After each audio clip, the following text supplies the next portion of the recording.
Update India TV, हर खबर सच्चाई। राळेगाव तालुक्यातील अतिवृष्टीच्या पार्श्वभूमीवर शेतपीक नुकसान पाहणी तसेच शेतकरी आत्महत्या कुटुंबांना भेट। राळेगाव तालुक्यात सप्टेंबर महिन्यात झाडगाव, धानोरा, वाढोणा बाजार, वडकी आणि किनी जवादे या 5 मंडळांमध्ये अतिवृष्टी झाली असून सुमारे 150 हेक्टरवरील पिकांचे नुकसान झाल्याचा प्राथमिक अहवाल प्राप्त झालेला आहे।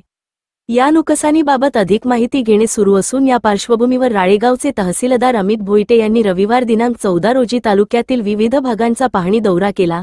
सदर दौऱ्यादरम्यान मंडळ अधिकारी दिलीप चिडे, मंडळ अधिकारी देशपांडे व ग्राम महसूल अधिकारी प्रांजू खोंडे, निलेश देवळे, ग्राम महसूल अधिकारी श्रीमती डोके, ग्राम महसूल अधिकारी तिरणकर तसेच स्थानिक लोकप्रतिनिधी, शेतकरी उपस्थित होते।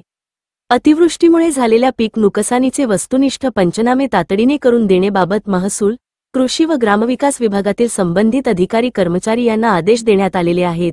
यापूर्वी जुलै व ऑगस्ट महिन्यात देखील अतिवृष्टीमुळे शेती पिकांचे नुकसान झालेले असून त्याबाबतचे पंचनामे विहित मुदतीत पूर्ण करून पाठवण्यात आलेले आहेत। या दोन्ही महिन्यात मिळून सुमारे 871 हेक्टर जमिनीवरील शेती पिकांचे नुकसान झालेले असून त्यासाठी 74 लाख एवढ्या निधीची मागणी देखील कळविण्यात आलेली आहे। शेतकरी यांनी स्वतःची ई-पीक पाहणी तातडीने पूर्ण करून घेण्याबाबत देखील तहसीलदार यांनी शेतकऱ्यांना आवाहन केले आहे।